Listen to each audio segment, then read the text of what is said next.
अच्छा सर, आपको अगर एक सरकारी जॉब मिल जाए और आपको डेयरी फार्म मिल जाए, दोनों में से सर आप क्या चूज करना चाहेंगे? अब देखिए ऐसा है कि अब ये बना बनाया काम है। हाँ। अब हम लोग फील्ड में रहते हैं हाँ। तो हमारा घूमना टहलना सब रहता है। हाँ। अब अगर हम चाहें कि डेयरी फार्म छोड़ करके सरकारी जॉब करें हाँ। तो अब नहीं अच्छा लगेगा।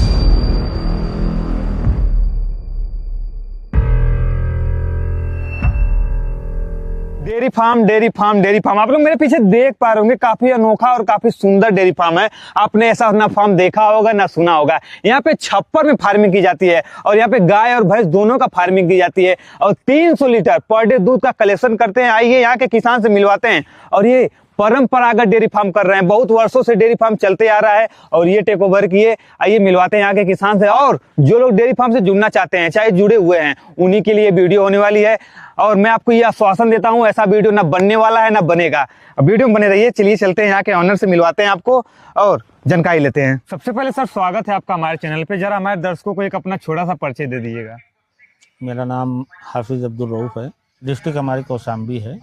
ये ग्राम सभा कंथुआ है।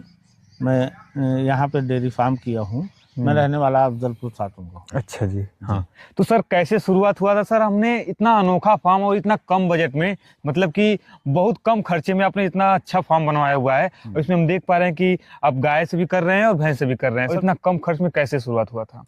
असल में हमारा ये खानदानी पेशा समझिए या यूँ समझिए कि हमारे बाप दादाओं से ये काम होता रहा है।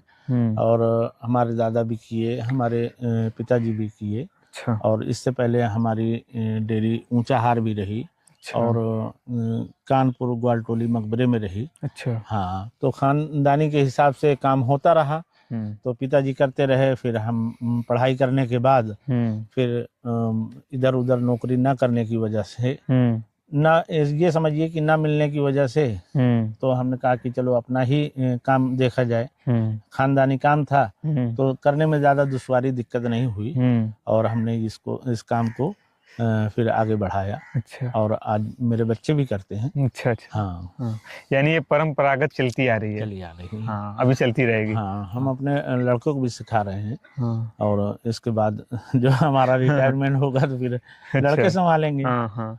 बिजनेस में तो यही है कि जहाँ से आप छोड़ेंगे वहीं से आपके लड़के भी तैयार कर लेंगे। तैयार कर लेंगे। तो सर यहाँ पे डेयरी कब आई?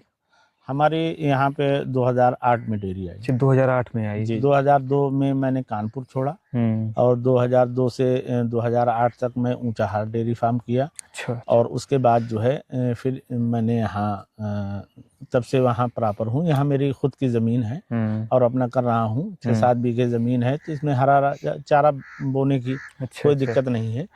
तो अपने एरिया में काम कर रहा हूँ। तो सर सीड बनवाने में सर क्या लागत आई हुई थी?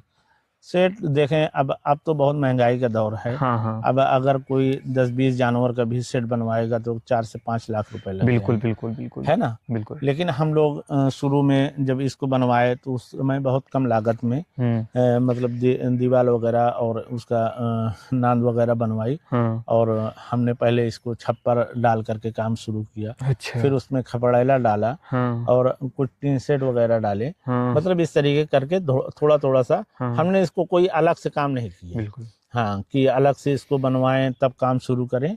हम इसमें बनवाते गए, काम बढ़ाता गया।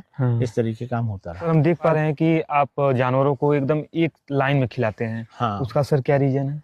सर खिलाने में ये है कि लेबर को जो हम काम करने वाले होते हैं उनको आसानी है काम करने में।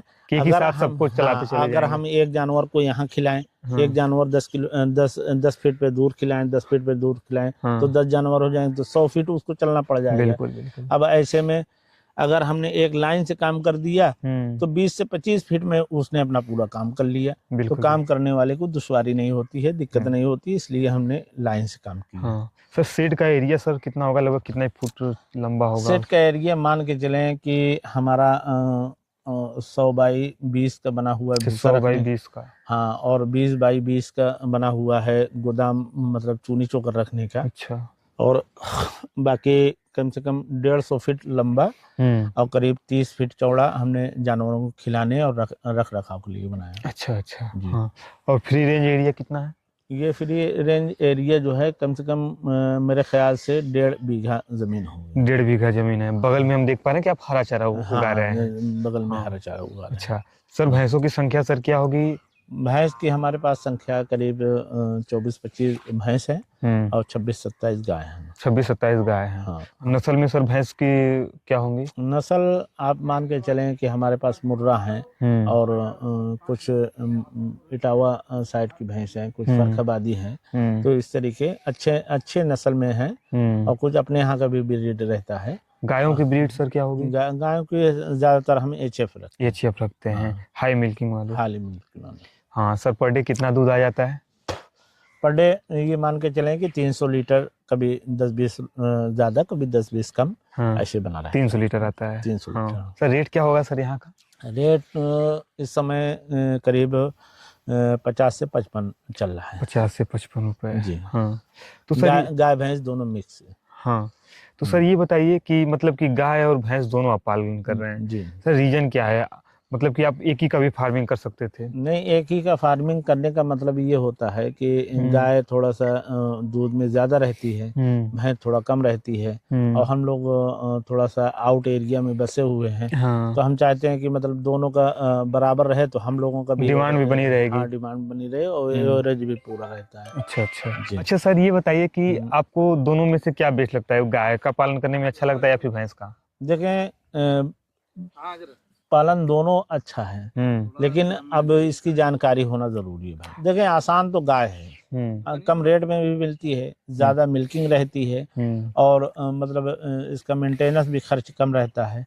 लेकिन ये है कि इसका रख रखाव बहुत ज्यादा खतरनाक है। अच्छा। हाँ, गाय का। और ये थोड़े से में अच्छी, थोड़े से में खराब। मौसम के हिसाब से ये अपना रूप रंग बदलती रहती है। अच्छा। लेकिन भैंस में ऐसा नहीं है, भैंस महंगी रहती है, लेकिन वो थोड़ा सा जाए पानी ज्यादा हो जाए, बरसात ज्यादा हो जाए या मतलब गर्मी ज्यादा पड़ जाए, सर्दी ज्यादा पड़ जाए और ये आपका मतलब कूड़ा वगैरह, तो ये सब बर्दाश्त कर लेती है। हाँ, गाय में थोड़ा सा दिक्कत है, गर्मियों के मौसम में बहुत ज्यादा दिक्कत रहती है। हाँ, उसका रख रखाव बहुत थोड़ा सा दिक्कत का है। सर आपके फार्म पे सर जो गायों के बारे में पहले हम बात कर लेते हैं। सर कितने लीटर से सर गाय शुरू हो जाती है, लास्ट कितने लीटर तक? हाई कितने हैं? हाई मिल्किंग हमारे पास 30 से 32 लीटर गाय है। और सबसे कम वाली? सबसे कम वाली मान के चलें 14 से 15 लीटर। वहीं अगर भैंसों के बारे में अगर बात किया जाए तो? भैंस हमारे पास 18 से 20 लीटर और कम से कम 10 लीटर। कम से कम 10 लीटर, मतलब बहुत ज्यादा दूध आ रहा है आपके यहाँ।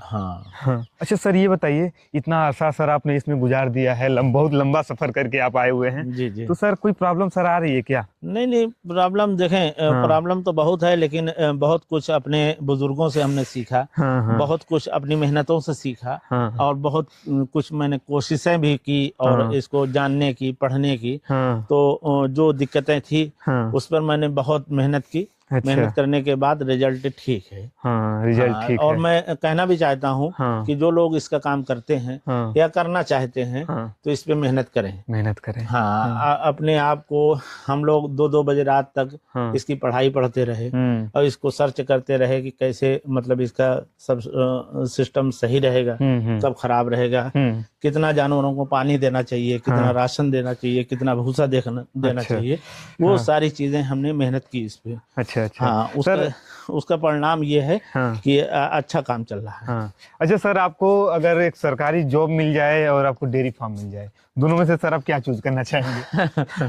अब देखिए, ऐसा है कि अब ये बना बनाया काम है। अब हम लोग फील्ड में रहते हैं तो हमारा घूमना टहलना सब रहता है। अब अगर हम चाहें कि डेयरी फार्म छोड़ करके सरकारी जॉब करें तो अब नहीं अच्छा लगेगा। नहीं अच्छा लगेगा। अब नहीं इसमें एक लगाव हो चुका है। हाँ, इसमें लगाव है जानवरों के साथ। मतलब इसको समझिए कि एक नशा है।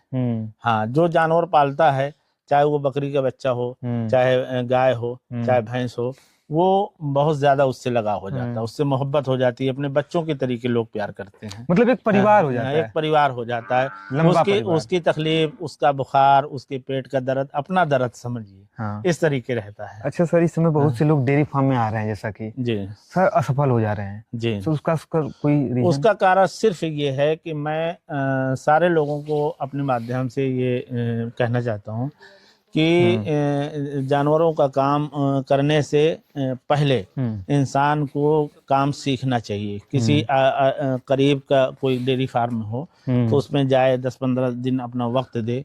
और जानवरों को सबसे पहला नुकसान ये रहता है कि इंसान को अपने जानवरों को खरीदारी से ही मालूम नहीं है। अच्छा। हाँ, कि जो जानवर 50,000 का है उसको हमने 70,000 में ले लिया, और उसको दूध देने की क्षमता है दोनों मीटिंग में 7 लीटर, हमने उसको 12 लीटर के अंदाज पे ले लिया। अच्छा। तो ये सब नुकसान शुरू में ही हो जाते हैं। उसके अलावा जानवर बच्चा दिया, चारा नहीं खा रहा है। अब हम 4 मरतबा डॉक्टर को बुलाए, तो डॉक्टर को बुलाने के बाद 4,000 तो डॉक्टर लेके चला गया, मिल्किंग बिल्कुल नहीं है। तो ये सारे नुकसानात अपने जेब से भरने पड़ते हैं। तो इसकी वजह से इंसान फ्लॉप हो जाता है, फिर उसका मन टूट जाता है। अगर यही काम वो जानता हो कि हमको अंदाज के खरीदे कि ये हमने 1 लाख रुपए की भैंस खरीदी, अब उसकी अंदाज है कि दोनों मीटिंग में 15 लीटर देगी, अब वो 15 लीटर दे रही है तो उसकी लालच बढ़ जाएगी।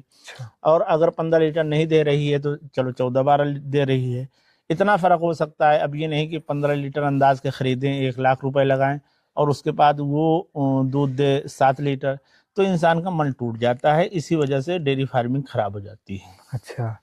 सीखना बहुत जरूरी है। खैर, हमने तो कहीं नहीं सीखा, हम अपने परिवार से सीखे, अपने बुजुर्गों से सीखा, खानदानी काम रहा, तो हम अपने डेयरी फार्म में खुद सीखे। खुश हैं? हाँ। तो सर ये बताइए, जो हमारे नए किसान साथी हैं जो इस फील्ड से सर जुड़ना चाहते हैं, जी, मतलब कि डेयरी फार्म करना चाहते हैं, जी जी सर, ये बिजनेस हम जैसे युवाओं के लिए सर सही रहेगा सर? बहुत बेहतर है, बेहतर है, अच्छा है। जानवरों का पालना अच्छा है, उसका खिलाना अच्छा है, ये भी अल्लाह की मखलूक है। और इसके साथ लगाव रखना अच्छा है ना।